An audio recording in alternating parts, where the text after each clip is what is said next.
Good morning friends, welcome back to my channel. तुम्हारा सबाई केमन आछो? आशा करछि सबाई खूब भालो आछो, आमराओ भालो आछि। तो आमादेर एई छोट्ट क्वार्टारे तोमादेर सबाइके आरो एकबार अनेक अनेक वेलकाम, अनेक अनेक भालोबासा।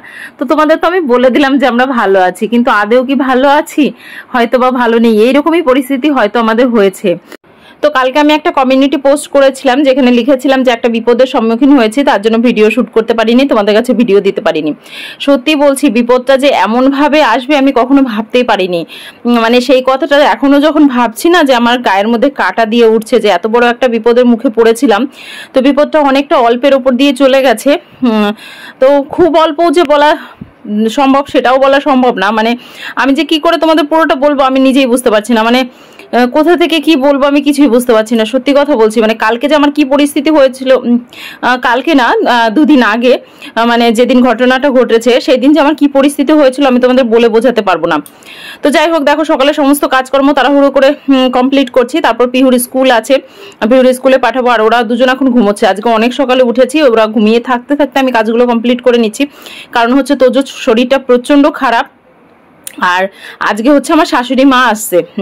তো মা বেরিয়ে গেছে বাড়ি থেকে, মা কালকে বিকেলে বাড়ি থেকে বেরিয়েছে। তো আজকে সকালে ব্যারাকপুর থেকে বাস ধরেছে, দুর্গাপুর পৌঁছে যাবে 10টার মধ্যে। তো পিহুকে স্কুলে দিয়ে আবার মাকে আনতে যেতে হবে বাস স্ট্যান্ডে, যার জন্য আমি একটু তাড়াতাড়ি করে কাজগুলো কমপ্লিট করার চেষ্টা করছি। তো তোজোকে নিয়ে আমি দুদিন আগে হসপিটালে গেছিলাম। তোমাদের বলেছি যে আমার শরীরটা খারাপ, ওর জন্য ব্লাড টেস্ট করতে দিয়েছি, রিপোর্ট দেবে। তারপর রিপোর্ট নিয়ে ডক্টর দেখাবো। তো আমি ওই রিপোর্ট নিয়ে ডক্টর দেখাতে গেছিলাম। তো ওখানে ডক্টরের লাইন লেগেছিল, মানে আমার আগে আরো 3-4 জন ছিল, তারা দেখাচ্ছিল। তো আমি তোজোকে নিয়ে বসেছিলাম। তো তোজো হঠাৎ করে আমার কোল থেকে, মানে কিছুতে কোলে থাকতে চায় না, কোল থেকে নেমে খেলা করছিল। তো ওইখানে খেলা করতে করতে মানে আমরা যে চেয়ারে বসেছিলাম সেখান দিয়ে ওই চেয়ারের সামনে সামনে সেন্টার টেবিল রাখা ছিল, আর কাঠের সেন্টার টেবিল ছিল। তো কোনাগুলো প্রচন্ড ধার ছিল। তো খেলতে খেলতে এমন ভাবে পড়েছে যে ওর ঠোঁটের মাঝখানটা কেটে, মানে ঠোঁটের মাঝখানের দিকে কেটে নিচের দিকটা ফুটো হয়ে গেছে, মানে পুরো ফাঁকা হয়ে গেছিল। তো আমি মানে প্রথমে ভেবেছি কি অল্প একটু কেটেছে, ওকে চেপে ধরেছি ঠোঁটটা, তারপরে জল দিয়ে ধুয়ে দেখি অনেকটা কেটেছে। তখন তো আমি ওই অবস্থায় মানে কান্নাকাটি, মানে কি করব কিছু বুঝতে পারছিলাম না। কারণ আমি এত যে তখন একলা ওই সময় ছিলাম। তো আশেপাশে যারা ছিল তারা বললো কি যে নিয়ে সঙ্গে সঙ্গে চলে যাও ডক্টরের কাছে। তো কোথায় ডক্টর আছে, বাচ্চাদের ডক্টর দেখিয়ে দিল। তো আমি তাড়াতাড়ি করে ওকে নিয়ে দৌড়াতে দৌড়াতে ডক্টরের কাছে চলে গেলাম। মানে এত তখন কষ্ট হচ্ছিল, এত কান্না পাচ্ছিল, কিন্তু কান্নাটা চেপে আমি সঙ্গে সঙ্গে ডক্টরের কাছে গিয়ে বললাম যে এই পরিস্থিতি হয়েছে, এরকম ভাবে পড়েছে। তো ডক্টর দেখে সঙ্গে সঙ্গে আমাদের এমার্জেন্সিতে পাঠিয়ে দিল। এমার্জেন্সিতে গিয়ে ডক্টর দেখার পর বললো যে না, সেলাই করতে হবে একটা। আর ডক্টর যখন এই কথাটা বললো, মানে একেই তো ওর কেটে গেছে, ওর রক্ত দেখে আমার তো মানে অবস্থা খারাপ হয়ে গেছে। তারপর আবার যখন ডক্টর বললো সেলাই করতে হবে, তখন মনে হচ্ছিল যেন আমার পায়ের তলা থেকে মাটিটাই সরে গেল। মানে আমার যে কেমন লাগছিল সত্যি, মানে এখনো ভাবলে পরে আমার কান্না পেয়ে যাচ্ছে, এতটা খারাপ লাগছিল। যে ওর বাবা নেই বাড়িতে, মেয়েটা স্কুলে, আমি পুরো একলা এখানে, মানে আমি কি করব তখন কোনো দিশা পাচ্ছিলাম না। তো তারপরে আমি পিহুর বাবাকে ফোন করি, পিহুর বাবা ফোন তোলে, পিহুর বাবাকে সমস্তটা জানালাম। দিয়ে জানানোর পর বলছে যে ডক্টর যেভাবে বলছে, যেরকম বলছে সেইভাবেই করো।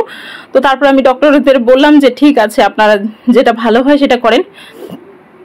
তারপর ওকে মানে মোটামুটি ভাবে স্টিচ করে, ড্রেসিং করে, সমস্ত কিছু করে দিল। তারপর ওকে নিয়ে আবার চাইল্ড স্পেশালিস্ট ডক্টরের কাছে গিয়ে ডক্টর দেখিয়ে ডক্টর ওষুধ দিল।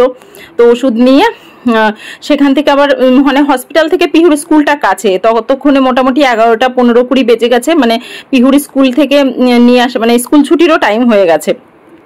এবার পিহুর স্কুলে আমি ছাড়া পিহুকে কেউ আনতে পারবে না। মানে এখানে স্কুলে কার্ড হয়, যেখানে মানে যার যার ছবি দেওয়া আছে সেই নিতে পারবে একমাত্র, মানে যার যার কন্ট্যাক্ট করা আছে স্কুলে।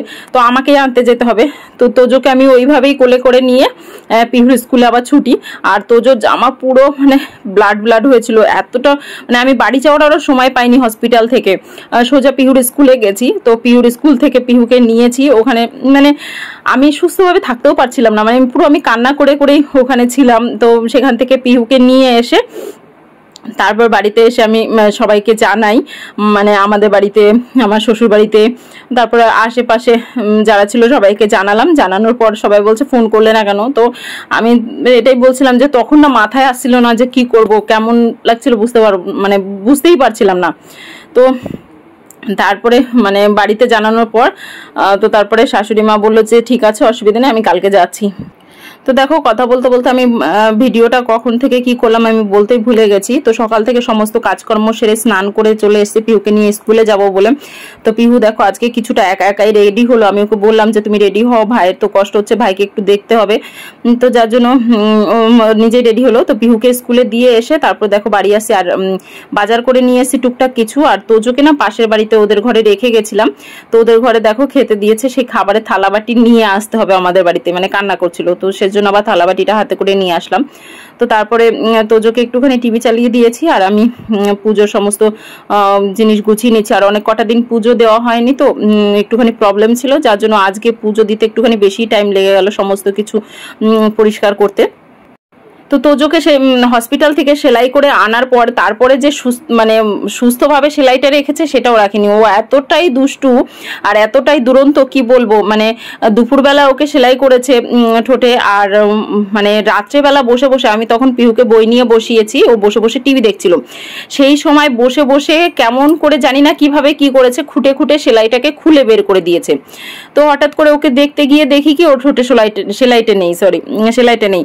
তো তখন আবার আমার মানে মাথা কাজ করছিল না, মানে কি করব কিছুই বুঝতে পারছিলাম না। সেলাই খোলাটা দেখে আমি তো আরো অস্থির হয়ে গেছিলাম।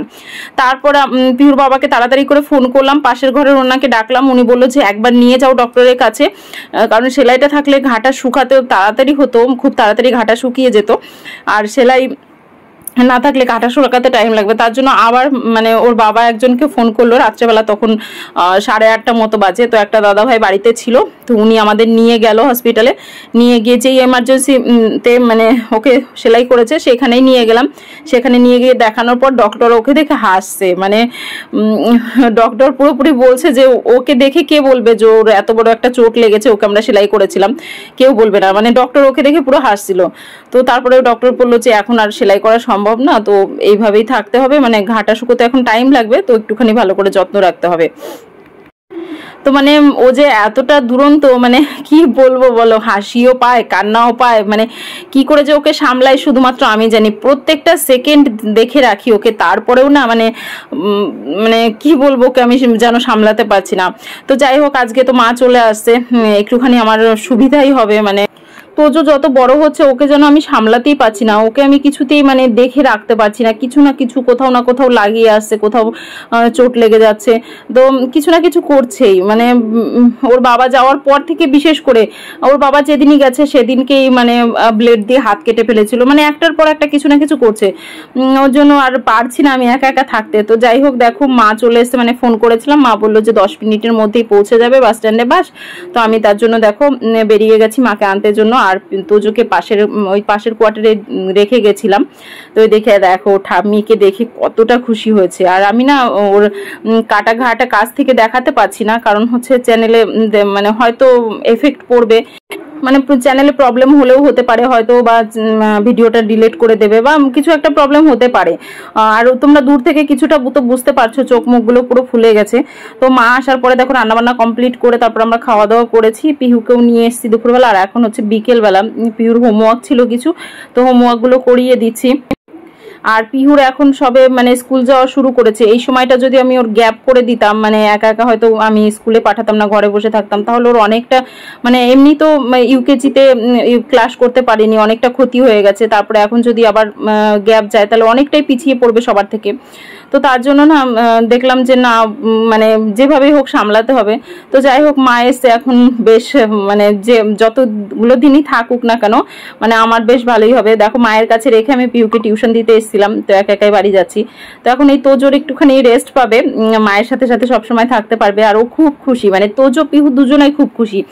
তোজো পিহু দুজনাই, ওর ঠাম্মি ঠাকুরদাদা কাকা কাকিমা, মানে বাড়িতে যত আমার মা মানে ওর দিদুন দাদান মাসি সব প্রিয়, মানে ওদের কাছে খুব ভালো থাকে ওরা।